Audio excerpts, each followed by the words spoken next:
सुधाई कुठे आहे? अंघोळीला गेलीये. का? आई ती काल आपल्याला इकडे का घेऊन आली आणि तू का हो म्हटलंस तिला? तू आधी जरा हळू बोल. इथे आत्ता कोणीतरी ऐकेल. कोणीही ऐकणार नाही. तनु दादा कॉलेजला गेला आणि सुधाई आंघोळीला गेली असं तूच म्हणालीस ना. मग तुला काय प्रॉब्लेम काय आपण इकडे आलो तर? सुधाईला बरं वाटावं म्हणून आपण इकडे आलो. आई मला आपल्या घरी राहायचंय. बेटा हेही आपलंच घर आहे. तिथे सारखी आपल्याकडे माणसं येतात.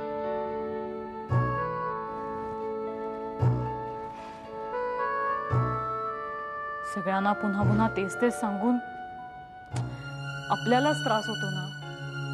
ते टाळण्याकरता सुधाई आपल्याला इकडे घेऊन आली.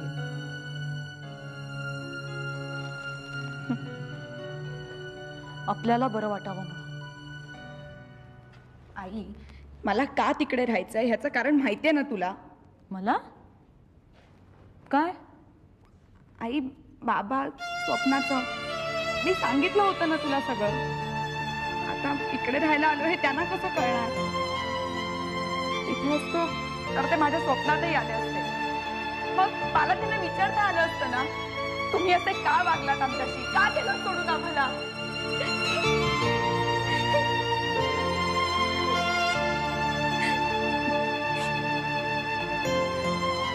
मलाही त्यांना हेच विचारायचं.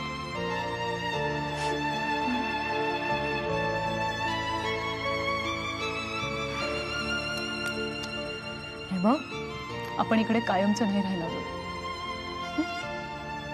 थोडे दिवस इकडे राहूया आणि मग आपण आपल्या घरी जाऊया. इकडे राहिलो तर सुधाईलाही बरं वाटेल ना. सुधाईला वाटतंय आपण इकडे आलो तर आपलं दुःख कमी होईल. पण मला सांग आपण कुठेही गेलो तरी बाबांची आठवण आपल्याला येणारच आहे की नाही?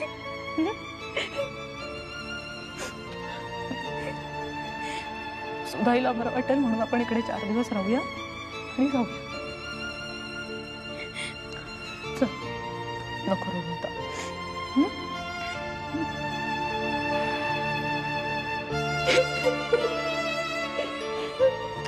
नको रडू. मिसेस महाजन, तुमच्या मिस्टरांच्या मृत्यूची चौकशी सुरू असताना कुठल्याही प्रकारची पूर्वसूचना न देता तुम्ही तुमच्या घराला कुलूप ठोकून सरळ आपल्या माहेरी निघून आलात. हो माझ्या लक्षात नाही आलं. पोलीस स्टेशनमध्ये मला एखादा फोन करून तुम्ही इन्फॉर्म करू शकला असतात. I am sorry. बसा.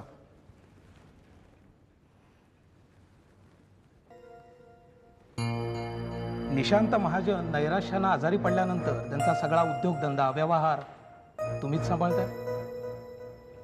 हो. गाळात गेलेल्या सर्व कंपन्या तुम्ही वर आणल्या. एक नवीन कंपनी सुरू केली. हो. आणि त्याच दरम्यान महाजनांची प्रकृती सुधारत गेली. हो.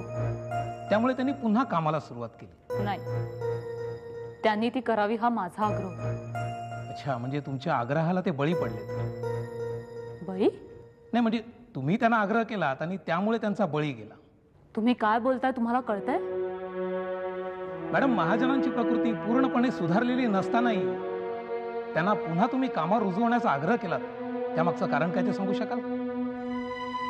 इन्स्पेक्टर, आम्ही जे काही करत होतो ते त्याच्या ट्रीटमेंटचा एक भाग होता आणि ते सगळं मी डॉक्टरांच्या सल्ल्यानुसार करत होते.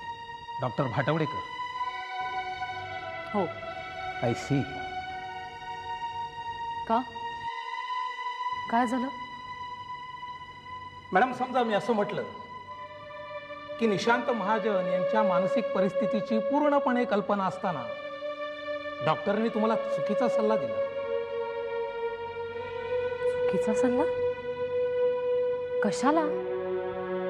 कशाला तेच तर मी शोधतोय ना मॅडम. अहो पण डॉक्टर असं का करतील? स्वार्थ.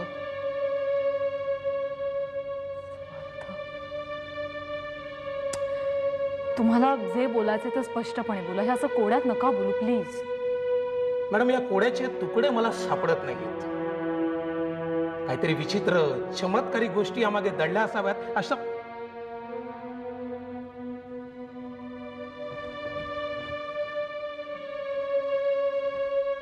मोहिनी नाव ना तुझं? हो, कितवीला आहेस बाळ आता? 10वीची परीक्षा दिली. गुड.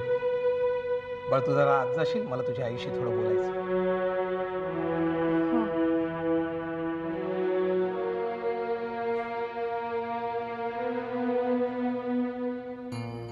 मॅडम, ऑफिसमध्ये वादावादी झाली.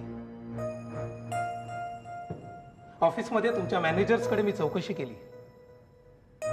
ऑफिसमध्ये वादावादी झाली. निशांत महाजन अपसेट झाले. त्यांनी चिठ्ठी लिहून ठेवली की मी टॅक्सीनं घरी जातोय. ते नाहीसे झाले. त्यानंतर सापडलं ते त्यांचं प्रेत.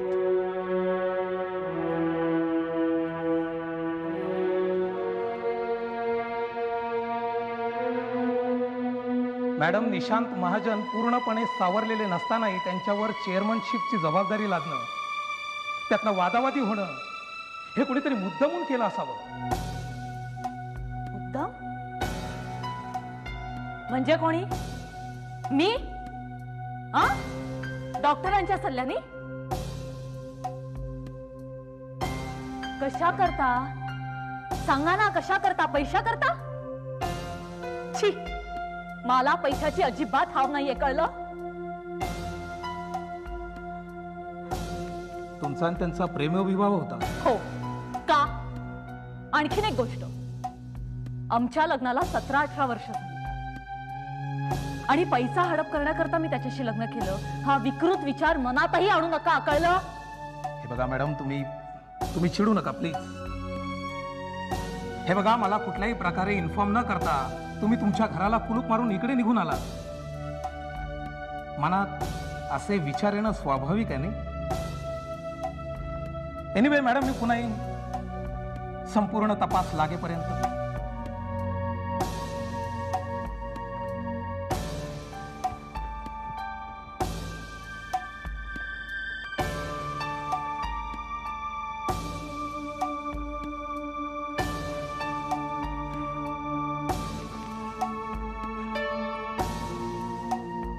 Yeah, definitely, sir. I'll be there by tomorrow evening. Right, sir. Bye. Brigadier Ghosh. मला उद्या सकाळी निघायचंय. अरे वा, या वेळेला चक्क 20-22 तासांची मुदत दिली आहे त्याने तुला. बरं झालं त्यांचा फोन आला म्हणून. का? अगं, मी त्यांच्या फोनची वाटच पाहत होतो. माझं एक त्यांच्याकडे काम होतं. त्यांचा फोन आला नसता तर माझं काम खोळंबलं असतं. अरे तुझं काम होतं ना, मग तू फोन करायचास. त्यांच्या परवानगीशिवाय कोणाला फोन करता येत नाही का? असं का? गुप्ततेसाठी आणि मुख्य म्हणजे माझ्या सुरक्षिततेसाठी. बंटी, तुला किती वेळा सांगितलं आणि त्याचा काहीच उपयोग होत नाही. अरे असं धोक्याचं काम कशा करता करतोस तू? सोडून का देत नाहीस ते? कारण धोका पत्करण्याची माझी तयारी आहे म्हणून. मला ना कोणी आगा ना पिछा. अच्छा, म्हणजे हे मी, वर्षा, तुझे कोणीच नाही आहोत का? अरे बंटी, तुला असं बोलताना काहीच वाटलं नाही का? बघितलंस, म्हणून मी काय काम करतो, कुठे जातो, कशाला जातो हे तुला सांगत नव्हतो. अरे पण तू जे काम करतोस तशी कामं करणारी माणसं आहेत की नाही? दुसरी नाही आहेत का? कम्प्युटर मधली गुन्हेगारी माहिती असलेली, माझ्या एवढी माहिती असणारी माणसं फार कमी आहेत.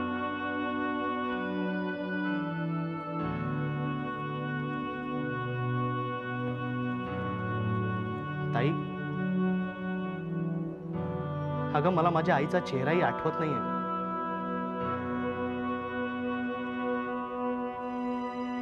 तू भेटलीस आणि माझ्या आईच्या जागी मी तुला मानतो. पण या मातृभूमीनेच मला मोठं केलं, पोसलं. मी त्याचं काहीतरी देणं लागतो ना.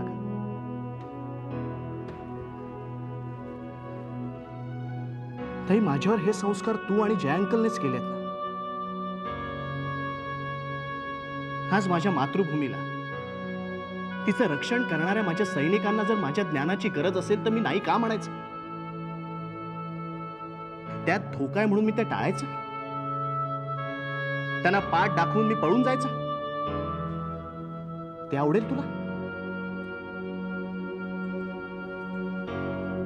नाही आवडत. आणि हो बंटी, यापुढे मी तुला काहीही विचारणार नाही. फक्त एकच, हा म्हणजे तुला सांगायचं असेल तरच सांग. ब्रिगेडियर घोषकडे तुझं नक्की काय काम होतं?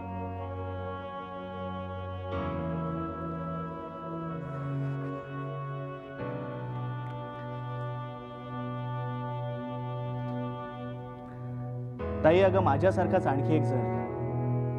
त्याला जमेल तसं, जमेल तितकं लढण्याची उत्सुकता आहे. त्याचं काय आणि कसं करायचं हे मला ब्रिगेडियर घोषांना विचारायचं आहे. तुझ्यासारखाच आणखी एक म्हणजे कोण? नाही ताई, मला त्यांनी शपथ घातली हा विषय कुठे काढायचा नाही, आणि मी त्याला प्रॉमिस केलंय. त्यामुळे प्लीज तू त्याचं नाव विचारू नकोस. अच्छा, मला ओळखतो तो?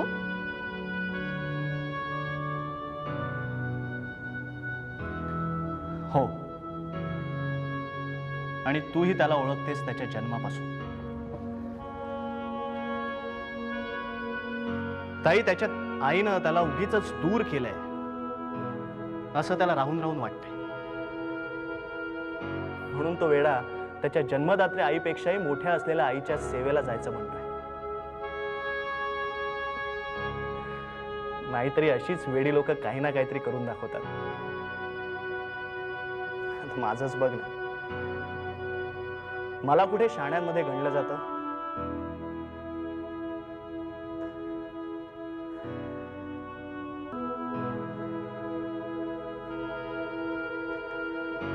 ताई, अगं मी जरा बाहेर जाऊन येतो. मला काही गोष्टी आणायच्या.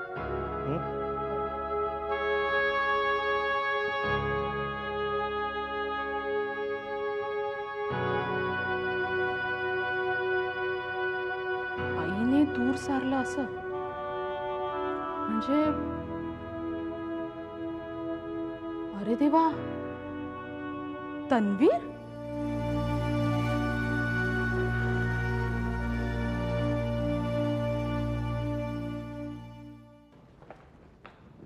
मोनू, सुधाई आली लायब्ररीत ना? नाही अजून. ठीक आहे, मी बाहेर जाऊन येते. ती येईपर्यंत घरात एकटी थांबशील ना? हो. तू ऑफिसला जातेस?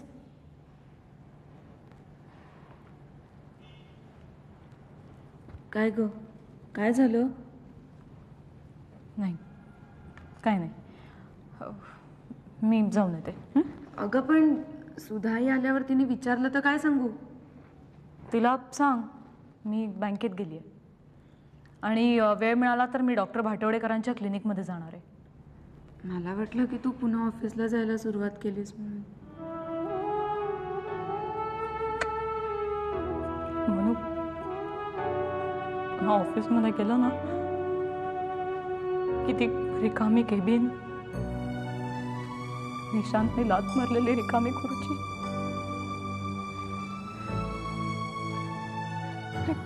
हे सगळं पुन्हा डोळ्यासमोर आणतं. मग मी ऑफिसच्या स्टाफ समोर नाही कंट्रोल. आई तू रडू नकोस, नाही तर मी पण मग. नाही, मी अजिबात रडणार नाही आता. कारण ह्यापुढे आपल्याला दोघींना एकमेकींना आधार द्यायचा आहे. तू मला आणि मी तुला.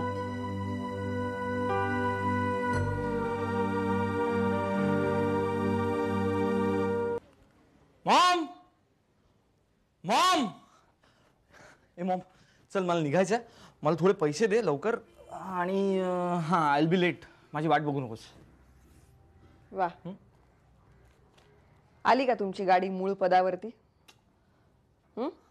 पुन्हा दारू, पार्ट्या, डिस्को झालं सुरू? मॉम मॉम, काय मधले काही महिने मी कसा राहत होतो, कसं जगत होतो ते माहिती आहे ना तुला. मग आणि आता पैसे आहेत तर काय प्रॉब्लेम आहे? तुझ्या डॅडने आपल्याला जे पैसे दिले ते आयुष्यभर आपल्याला पुरणार आहेत असं वाटतं का तुला? इला हो गया फिर से रोना शुरू. तुला ना 4 दिवस सुद्धा मजेत राहायला झेपतच नाही. त्यापेक्षा एक काम करूया ना मॉम, तू माझ्या वाटणीचे 12.5 लाख मला देऊन टाक एकदाचे. म्हणजे काय उगाच कटकट नको. हो देते ना. मग ते 1.5-2 वर्षात तू उडवून टाक. आणि मग पुढे काय? पुढे काय याचा विचार केलायस तू? अगं तेव्हाच तेव्हा बघू ना, काय प्रॉब्लेम आहे.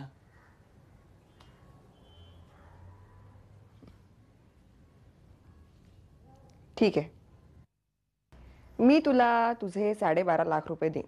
हा, पण एका अटीवर. तुझ्या डॅडने जसं मला पैसे देऊन घराबाहेर काढलं तसंच मीही तुला घराबाहेर काढीन. चालेल?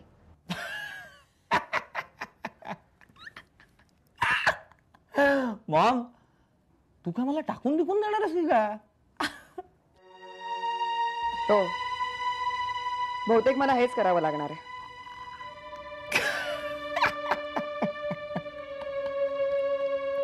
Come on Maugham. अगं मी तुझा मुलगा आहे. आई मुलाशी असं कधी वागते का? हा? ऐसा हो ही नाही सकता. का? तुझा डॅड जे तुझ्या बरोबर करू शकतो ते मी का नाही करू शकणार? हिच्या आईला बास झाला आता. ऐकून घेतोय तर आपलं चाललेलंच आहे, चाललेलंच आहे. माझ्यापेक्षा ना तुझीच गाडी पहिल्या लाईन वरती आहे. हिला रोज उठून आपलं पैशावरून कटकट मचमच. मला तर वाटतं मलाच काहीतरी पैशासाठी सेटिंग करायला पाहिजे. कर ना, कर. प्लीज काहीतरी सेटिंग कर जेणेकरून तुला काहीतरी पैसे मिळतील. अरे पण मूर्ख माणसा, जो तुला पैसे देईल त्याच्या बदल्यात तुलाही त्याला काहीतरी द्यायला लागेल ना. देणार ना, आपण त्याला देणार. प्रेम, प्यार, लव. तिने दिलेल्या प्रत्येक 1,000 रुपयाच्या बदल्यात आपण तिला 1 लाख एवढं प्रेम देणार. ते तर आपल्याकडे भरपूर आहे. काय कशी वाटली आयडिया? झकास. हा, छान आहे. आता घराबाहेर पडा आणि बघा बाहेर कुणीतरी तुमच्या प्रेमाला गिराईक मिळतंय का ते. चाललोच आहे.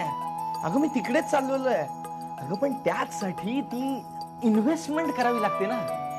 काय की तू 1,000-2,000 वगैरे दिलेस ना तर इन्व्हेस्टमेंट लवकर होईल. म्हणजे डिस्क मध्ये येणाऱ्या करोडपती बापाची एक तरी पोरगी मी पटवू शकतो. आणि मग एकदा का करोडपती बापाची पोरगी पटली की मग काय सगळा खर्च तिच्या अकाउंटवर. वा, काय महत्वाकांक्षा आहे. वा, काय चाललंय मगासपासून वा वा वा. आईला दे ना लवकर पैसे. किती वेळ घालवतेस फालतू? देणार नाही. मॉम हे बघ मॉम, 1 महिनाभर रोज 2,000 याप्रमाणे आणि पुढच्या महिन्यामध्ये रोज 5,000 असे 2 महिन्यामध्ये 2-2.5 लाख रुपये होतील. तेवढे दे. त्या पैशामध्ये मी एक फर्स्ट क्लास करोडपती पोरगी पटवून दाखवतो. मग काय सगळा खर्च तिच्या अकाउंटवर. काय दर्शन, तू एक तद्दन महामूर्ख आणि बिंडोक माणूस आहेस. हा? पण या महामूर्ख डोक्यामधूनच पैसे कसे काढायचे ना ह्याची आयडिया निघतात. हे जे पैसे मिळालेत ना ते पण ह्याच डोक्यातून निघालेल्या आयडियामुळे. लक्षात ठेव. तू निघाली होतीस रडत काही मिळत नाही म्हणून. ए चल ना आता, कशाला वेळ घालवते. दे ना मला पैसे, दे यार.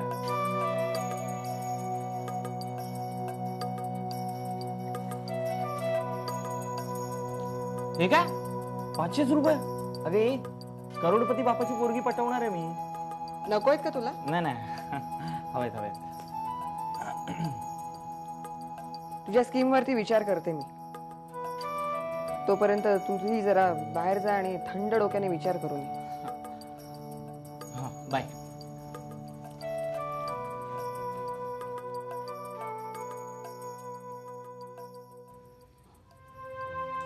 लोकांना टोप्या घालण्यापलीकडे हा काही करू शकेल असं वाटत नाही मला. याला लवकरात लवकर आपल्यापासून दूर केलेला बरा. उद्या एखाद्या लफड्यात हा तुरुंगात गेला तर आपल्यापर्यंत काही यायला नको.